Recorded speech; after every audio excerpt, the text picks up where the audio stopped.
The alarm screamed through the Galactic Council monitoring station like a wounded animal crying for help. Lieutenant Kextel's forearms moved quickly across his control panel as the distress signal came through space from the mining colony of New Desha. His green skin turned pale as he read the broken message that appeared on his screen. Under attack, the words flashed in red letters. Civilians trapped came next, followed by requesting immediate assistance before the signal broke apart into static noise. Kextel's breathing became faster as he realized what this meant. Someone was attacking innocent people on New Desha and they needed help. Right now, he pressed the emergency button that would alert Admiral Zexton, the station commander. The Admiral was an Altarian, a species known for being careful and thinking about everything twice before making any decisions. When Admiral Zexton arrived at the communications center, his scales were perfectly arranged and his uniform was spotless as always. "What is the nature of this emergency, Lieutenant?" asked the Admiral in his calm voice that never seemed to change no matter what happened. "Sir, we have received a distress call from New Desha Colony. They report being under attack and request immediate military assistance," Kextel replied, his voice shaking with worry. Admiral Zexton looked at the screen and read the message carefully. His expression did not change as he considered the situation. "I see. We must follow proper protocol, Lieutenant. Begin filing the emergency assistance request forms. Schedule an emergency council meeting for 72 hours from now. Contact the Diplomatic Relations Department and have them prepare impact assessment reports. But sir, the colonists need help now." "People might be dying," Kextel said, his voice rising with panic. "Lieutenant, we cannot simply rush into unknown situations without proper planning and authorization. The Council has procedures for these matters. We must trust in the system," Admiral Zexton replied before walking back to his office. Meanwhile, 300 light-years away on a small monitoring post at the edge of human space, Communications Officer Lieutenant Sarah Chun was listening to the same distress signal. Unlike the Galactic Council station, this human outpost was small and cramped, with only 12 people working there. The coffee was always cold and the air recycler made strange noises, but the humans who worked there were always alert and ready for action. Sarah's brown eyes widened as she heard the desperate message from New Desha. She did not waste time filling out forms or scheduling meetings. Her fingers flew across her console as she opened a direct channel to the TNS Retribution, the flagship of Admiral Marcus Rodriguez and the 3rd Human Expeditionary Fleet. "Admiral Rodriguez, this is Lieutenant Chun at Outpost 7. We have intercepted a civilian distress call. Transmitting data now, sir." The response came back in seconds. Admiral Rodriguez's voice was rough and serious, like a man who had seen too many battles and lost too many friends. "Copy that, Lieutenant. How many civilians are we talking about?" "Sir, New Desha Colony has approximately 50,000 residents, according to our files. Mixed species population, mostly families and mining workers." "Understood. What's our current fleet status?" "Sir, we have 8 ships ready for immediate deployment. The Retribution, 2 heavy cruisers, 3 destroyers, and 2 supply ships. Full combat readiness can be achieved in 30 minutes.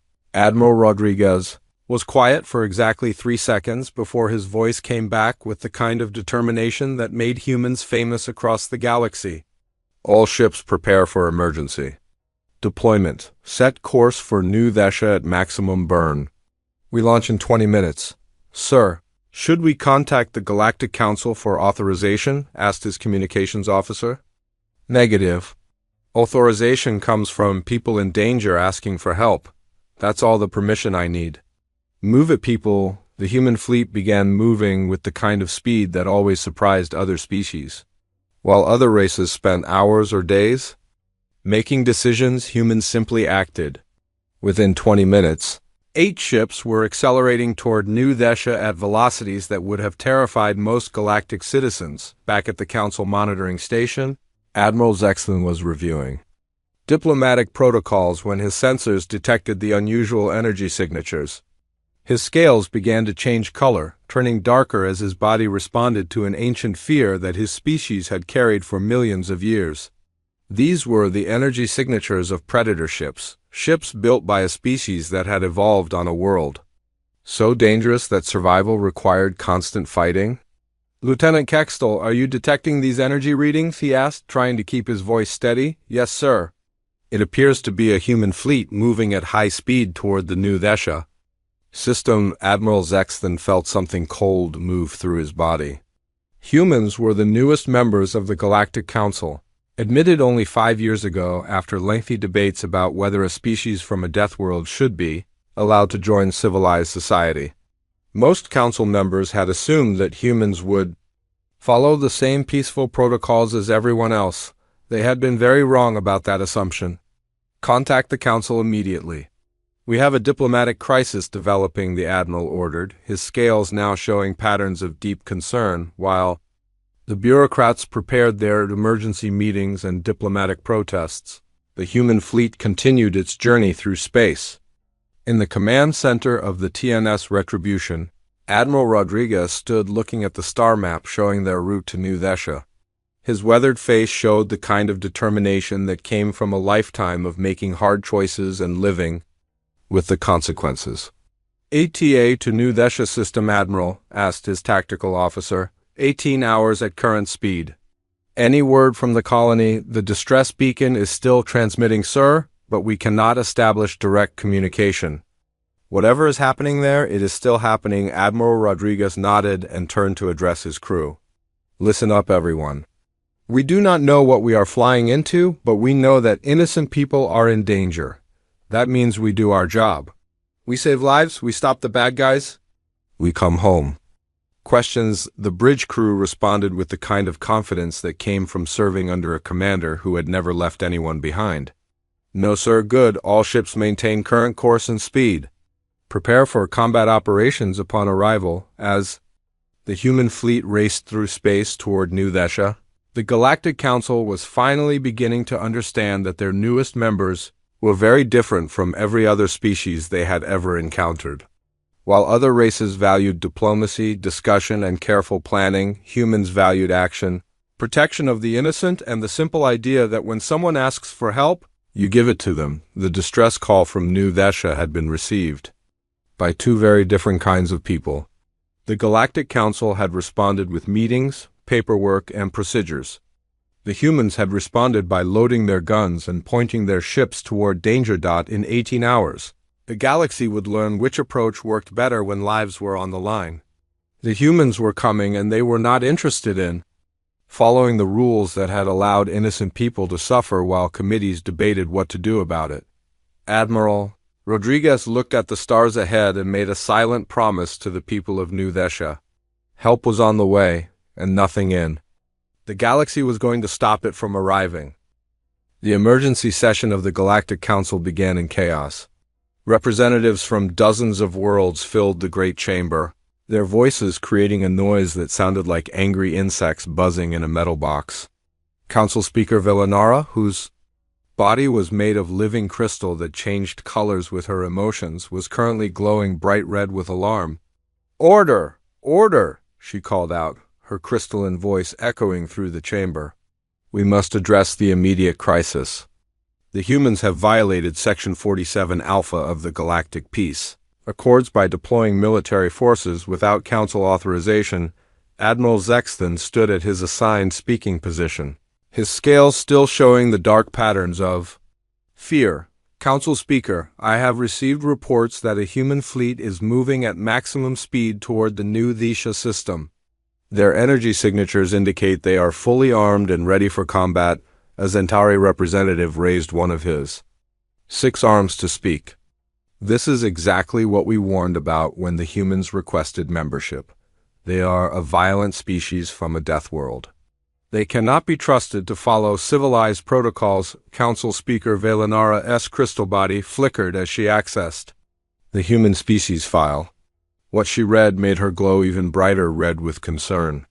The file contained words that no civilized species wanted to see: Deathworld origin, persistence, predators, extreme environmental adaptability, pack hunters, emotional decision-making, and most terrifying of all, willing to die for others.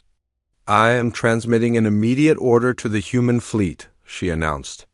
They must reverse course and return to human space while we handle this situation through proper diplomatic channels. The message was sent through subspace directly to Admiral Rodriguez aboard the TNS Retribution. The Admiral was in his ready room reviewing tactical plans when the communication came through. His aide, Commander Johnson, brought him the message with a worried expression on her face. Sir, the Galactic Council is ordering us to turn around and go home. They say we are violating their peace accords. Admiral Rodriguez read the message twice, his jaw tightening with each word. When he finished, he looked up at Commander Johnson with eyes that had seen too much war to be intimidated by bureaucrats. Get me a direct channel to Council Speaker Velanara. The channel opened within minutes. The council chamber fell silent. As Admiral Rodriguez appeared on their main display screen, his uniform was military sharp and his expression was harder than steel. When he spoke, his voice carried the authority of someone who had made life and death decisions for 30 years. Council Speaker, I have received your order to withdraw. My response is negative. We have civilians under attack and we are going. To help them, Velanara's crystal body flashed between red and orange, as she struggled to understand how any species could simply ignore the Council's authority. Admiral Rodriguez, you cannot take military action without following proper procedures. We have protocols for these situations. Your protocols involve meetings and paperwork while people die. That is not how humans do things, Rodriguez replied, his voice getting colder. We received a distress call. We are responding. End of discussion. Admiral, you must understand that unauthorized military action could lead to galactic war. The attackers at New Thesha are the hegemony of Scarthan. We have been negotiating with them for years. Rodriguez's expression changed to something that made even the crystal speaker step back from her viewing screen. You have been negotiating with pirates who attack innocent colonies for years. That tells me everything I need to know about your negotiations. A vegan representative stood up, his blue skin turning purple with anger. Human, you cannot speak to the Council in this manner. We have rules and procedures that have kept peace in the galaxy for centuries. Your peace has been built on letting bad people do bad things while good people suffer, Rodriguez shot back. That ends now. The Admiral turned his attention back to the speaker. I'm going to explain something to you people. When humans hear someone asking for help, we help them. When we see innocent people being hurt, we stop the people hurting them. This is not complicated, but the Scarthan have superior numbers and firepower, protested Admiral Zexton. Our intelligence reports show they have 14 battle cruisers surrounding New Thesha. Your fleet only has 8 ships for the first time. During the conversation, Admiral Rodriguez smiled. It was not a pleasant expression. Admiral, you are thinking like prey. We are not prey. We are predators, and we have been hunting things that were bigger and stronger than us for our entire evolutionary history. The chamber fell completely silent. Every representative was remembering the stories they had heard about Earth, the death world where everything was trying to kill everything else all the time. They remembered the reports about how humans had survived ice ages, volcanic eruptions, asteroid impacts, and countless other disasters that would have destroyed any other species. The Scarthan follow standard raider tactics, Rodriguez continued. They surround a colony, threaten the civilians, and demand payment for not hurting them. It has worked for them because every other species in the galaxy would rather pay money than fight. But they have never dealt with humans before. Council Speaker Velanara's crystal form was now flickering rapidly between different colors as her emotions shifted from anger to fear to confusion. Admiral, surely you understand that. Violence should be the last option, not the first. Violence is not our first option, Speaker. It is our final option.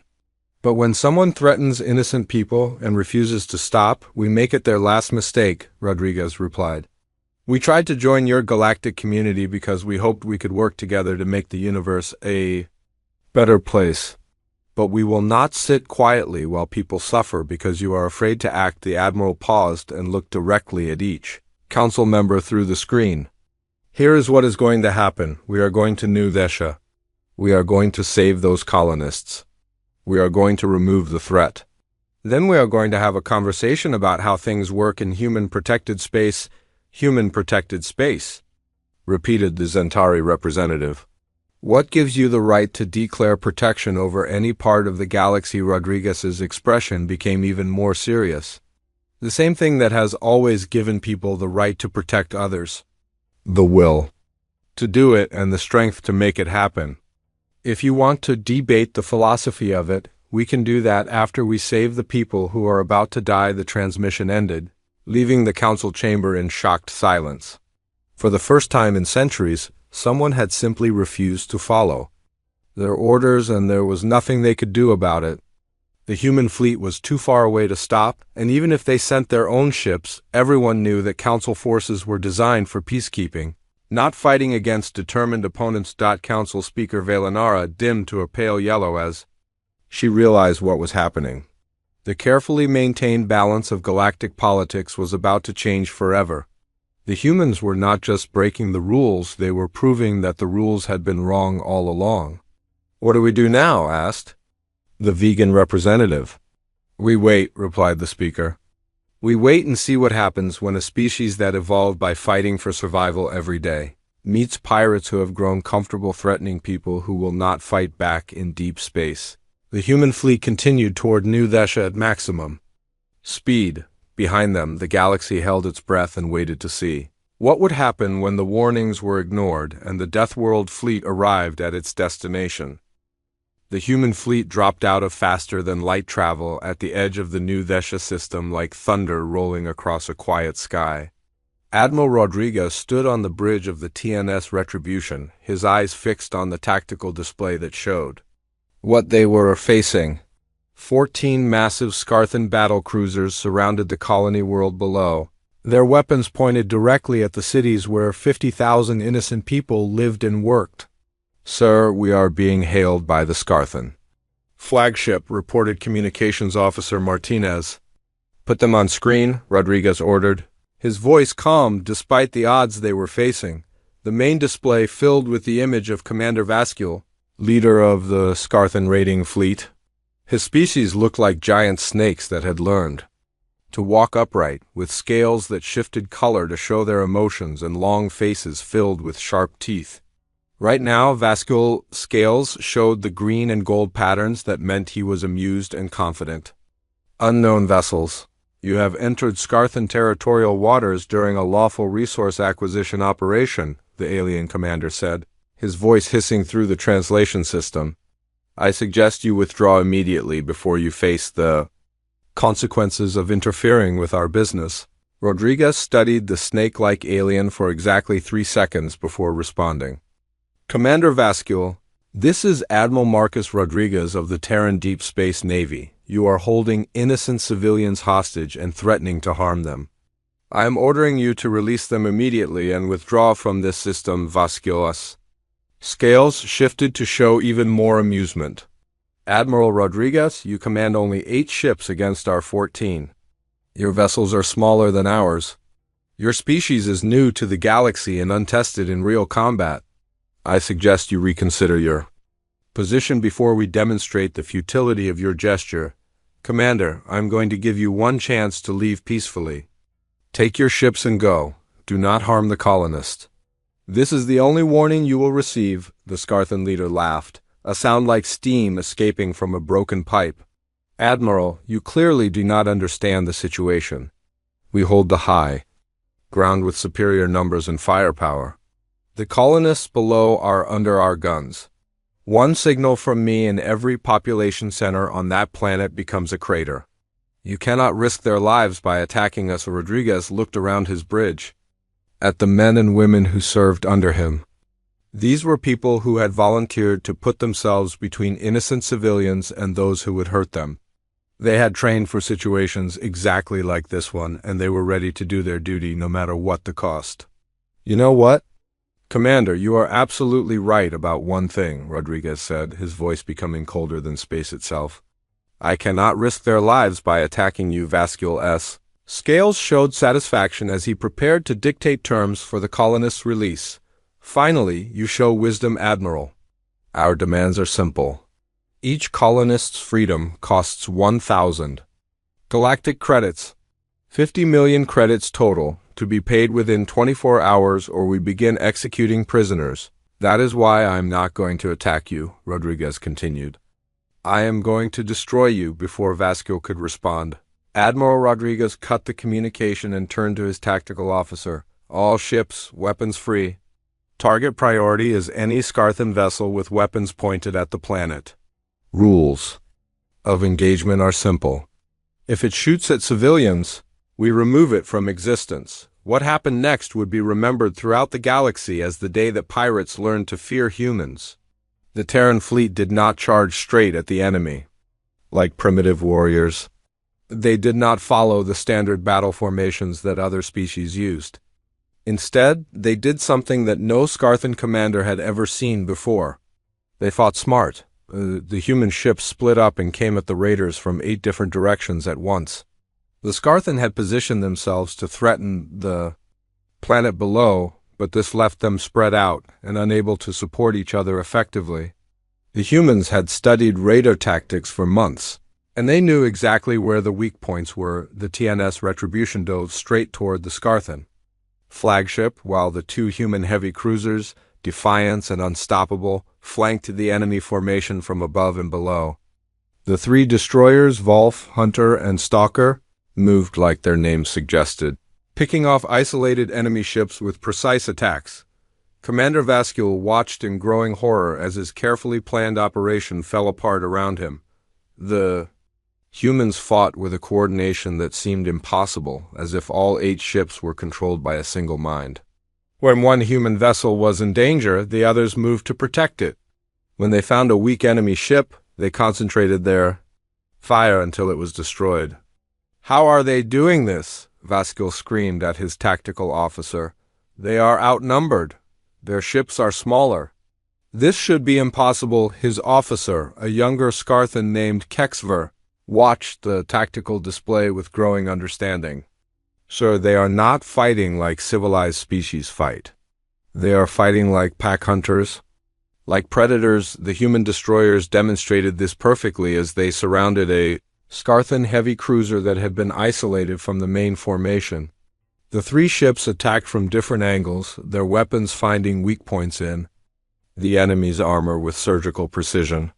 The raider ship tried to turn to face one attacker, only to expose its rear to another. Within minutes, the cruiser was drifting powerless with its crew abandoning ship, but it was the flagship engagement that truly showed the galaxy what humans were capable of. The TNS Retribution faced off against Vasquez's massive battlecruiser in single combat while the rest of the battle raged around them. The Scarthan ship was 3 times larger and carried twice as many weapons, but size meant nothing when facing an opponent who refused to give up.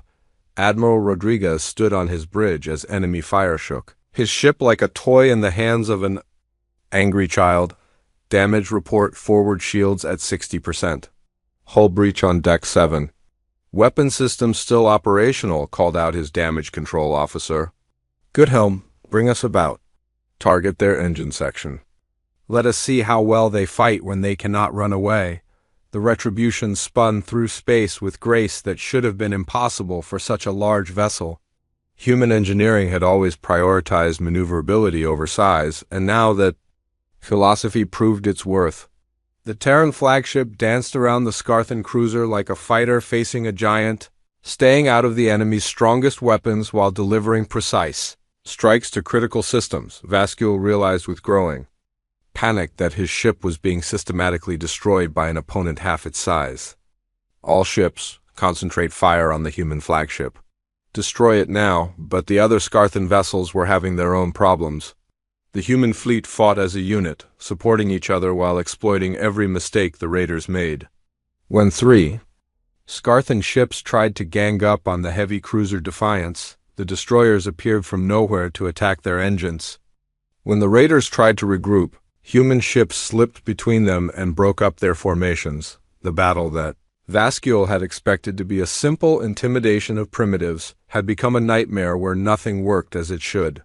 His superior numbers meant nothing because the humans refused to fight fair. His larger ships meant nothing because the humans were faster and smarter. His threats against the colonists meant nothing because the humans were willing to risk everything to protect innocent people.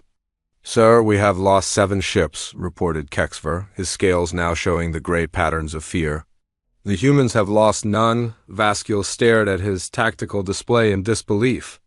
7 of his battle cruisers were either destroyed or drifting, powerless. The remaining ships were damaged and scattered. Meanwhile, all 8 human vessels were still fighting with deadly efficiency. "This is impossible," he whispered. "We are the Scarthan hegemony. We have terrorized this sector for 50 years. How can 8 ships defeat our entire fleet?" The answer came as the TNS Retribution appeared directly in front of his flagship, its weapons charged and ready to fire. Admiral Rodriguez's voice came over the communication system with the cold finality of a judge pronouncing sentence. "Commander Vasquez, you threatened innocent civilians. In human space, that is a death sentence."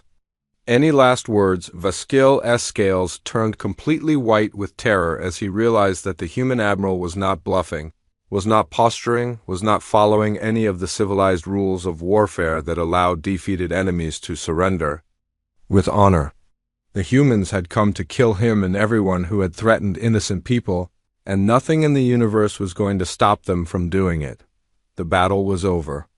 The Scarthan hegemony had learned too late that there were some species in the galaxy that would fight back, and some crimes that would not be forgiven.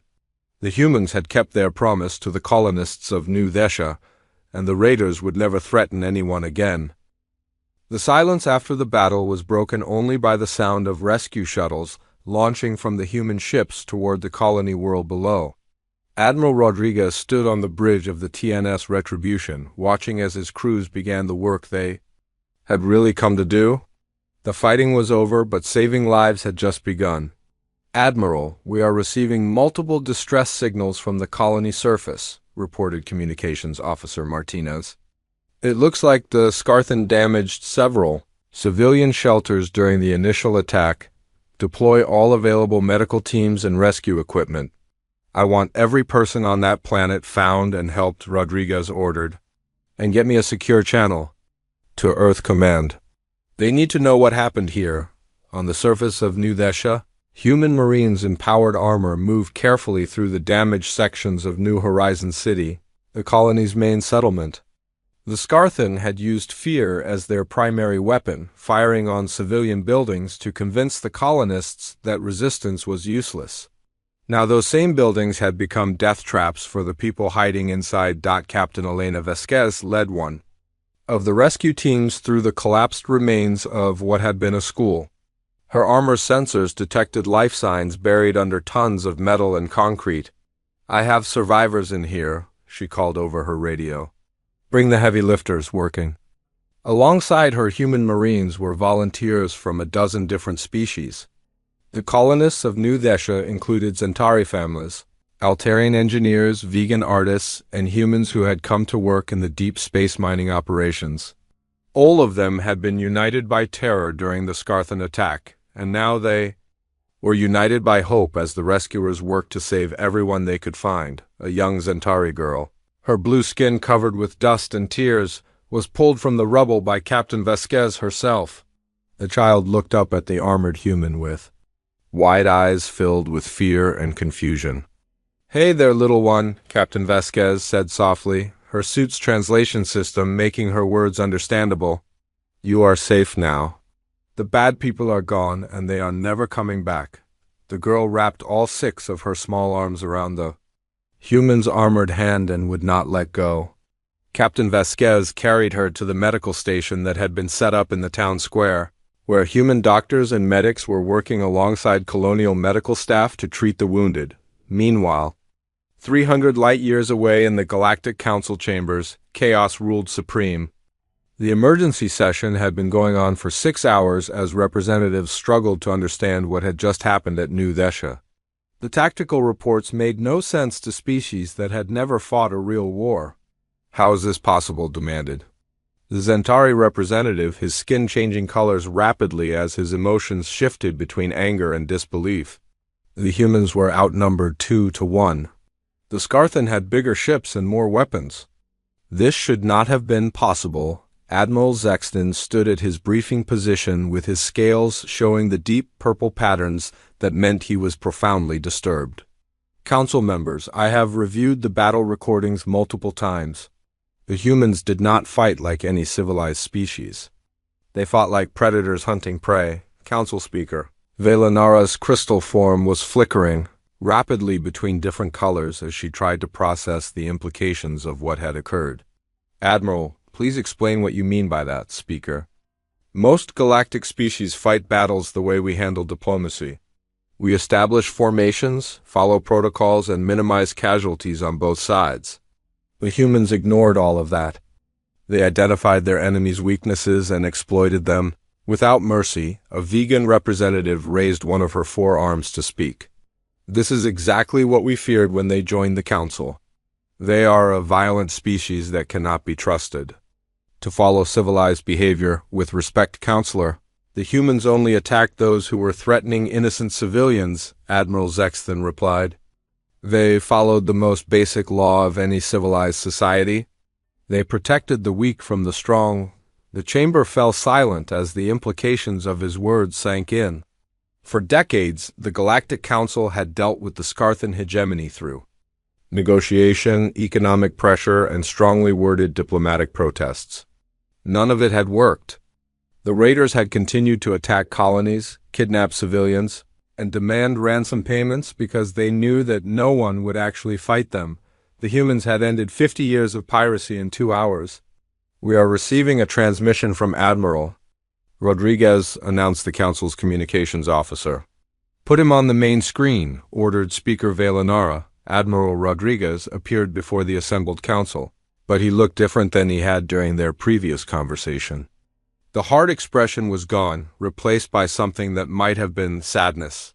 Behind him, through the viewport of his ship, the lights of rescue operations could be seen continuing on New Desha's surface.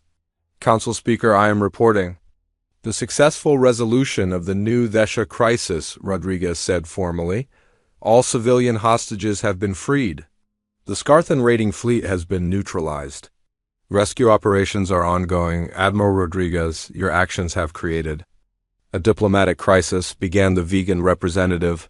The Scarthan hegemony was a recognized political entity. Destroying their fleet was an act of war. Rodriguez turned his attention to the vegan with an expression that made several council members step backward. Counselor, the Scarthan hegemony was a criminal organization that specialized in kidnapping and murder.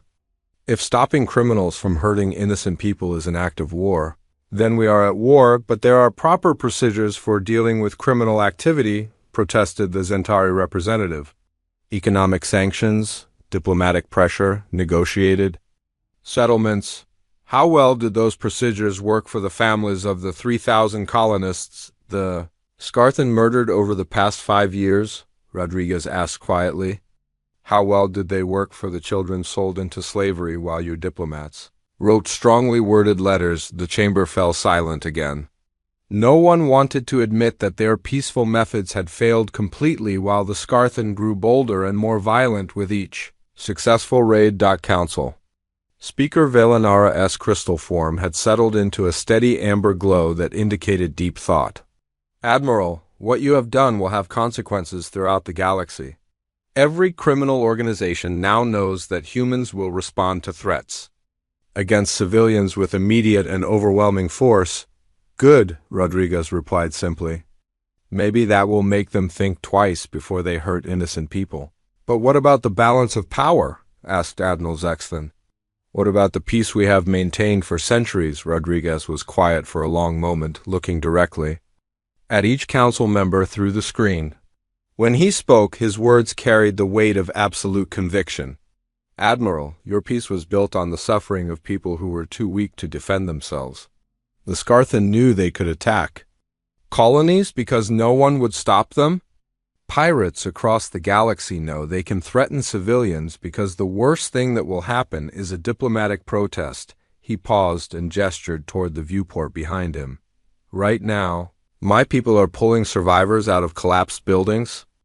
We are treating wounded children and comforting families who thought they were going to die. That is what your peace cost. That is what your balance of power allowed to happen. What do you want from us, Admiral? Asked Speaker Velanara. I want you to understand something very clearly, Rodriguez replied. Humanity will not stand by and watch innocent people suffer, while committees debate proper procedures. When civilians call for help, we will answer. When criminals threaten peaceful colonies, we will stop them. This is not negotiable. The Admiral's expression became even more serious. To every pirate, raider, and criminal organization listening to this transmission, I want you to understand something. The galaxy has changed. There are now people who will fight back. There are now consequences for hurting innocent civilians. Rodriguez paused and looked directly into the camera. You want to raid colonies, rob merchants, and terrorize peaceful settlements? Do it somewhere else? Because if you do it anywhere that asks for our protection, you will answer to us. And we will not accept your surrender. The transmission ended, leaving the council chamber in shocked silence. Every representative understood that they had just witnessed the end of an era. The careful balance of galactic politics built on compromise and negotiation was gone. In its place was something new and frightening. A species that would fight for strangers, die for principles, and kill for justice on New Vesha. The rescue operations continued through the night. Human medics worked alongside colonial doctors to save lives. Human engineers helped repair damaged infrastructure. Human marines stood guard to make sure that no one else would ever threaten this place again. The galaxy had learned that warnings could be ignored, but consequences could not be avoided. The Deathworld fleet had moved. The battle was won, and nothing would ever be the same. 6 months after the Battle of New Vesha, the galaxy had changed in ways that no one could have predicted. Pirates' raids in the Outer Rim territories had dropped by 90%, not because of increased council patrols or diplomatic agreements, but because every criminal organization in known space had heard about what happened when you threatened people under human protection. Admiral Rodriguez stood in his ready room aboard the TNS Retribution, reading the daily intelligence reports that came in from across human space. The numbers told a story that even he found hard to believe. Colony attacks down to almost zero. Merchant shipping losses at historic lows. Requests for human protection increasing every day. Admiral, we have another formal request for protection, announced Commander Johnson as she entered his office. This one is from the Kepler Mining Consortium.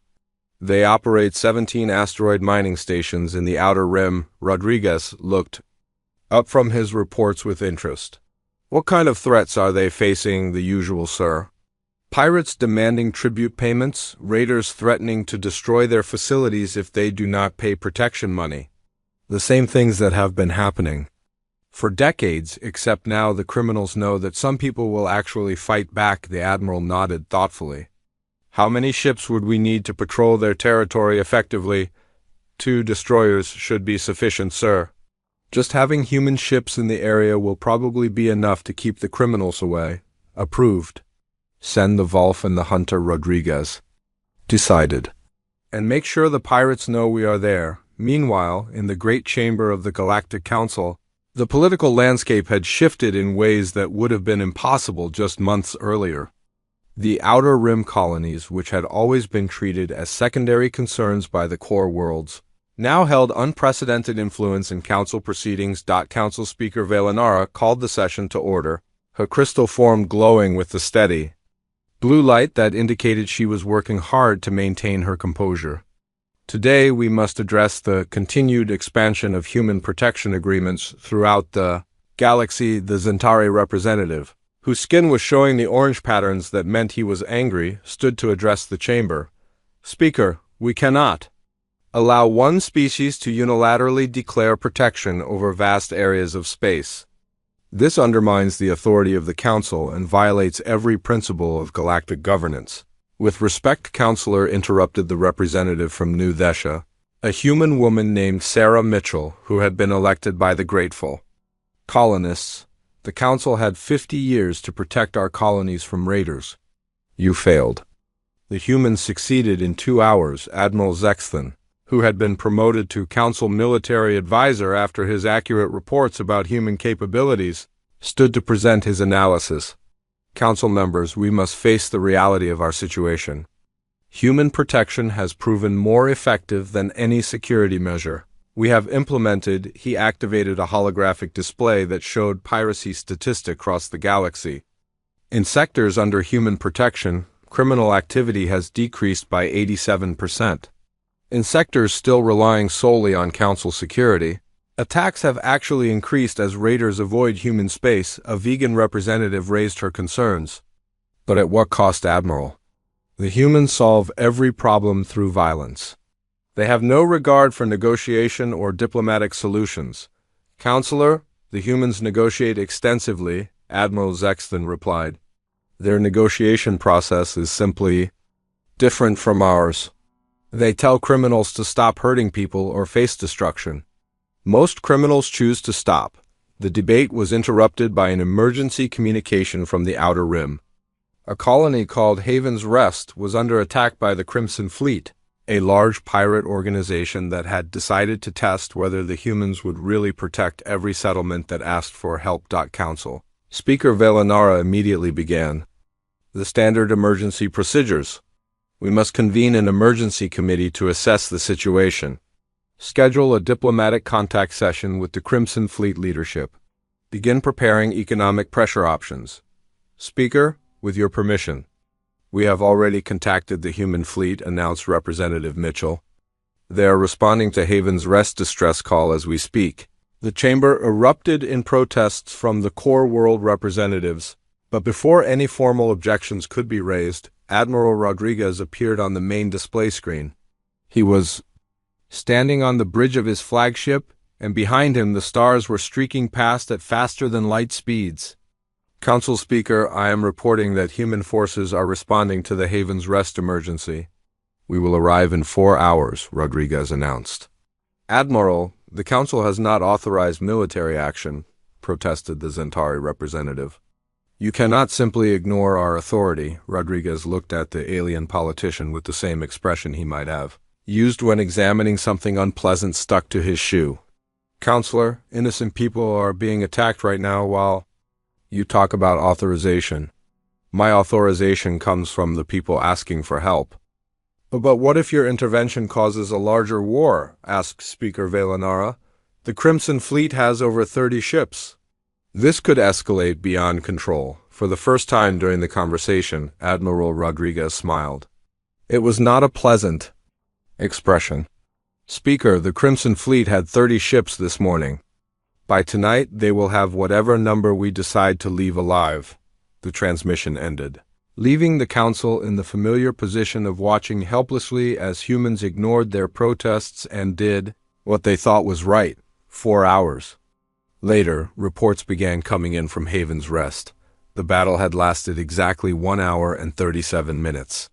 The Crimson Fleet had ceased to exist as an organized force. What made this battle different from New Thesha was not the outcome, but the reaction throughout the galaxy. Criminal organizations that had been considering testing human resolve suddenly decided they had urgent business elsewhere. Pirate fleets that had operated in the Outer Rim for decades simply disappeared, their crews scattering to find safer occupations. Admiral Rodriguez returned to the Council chamber 2 weeks later, not as a military commander reporting on emergency actions, but as an official representative of human space.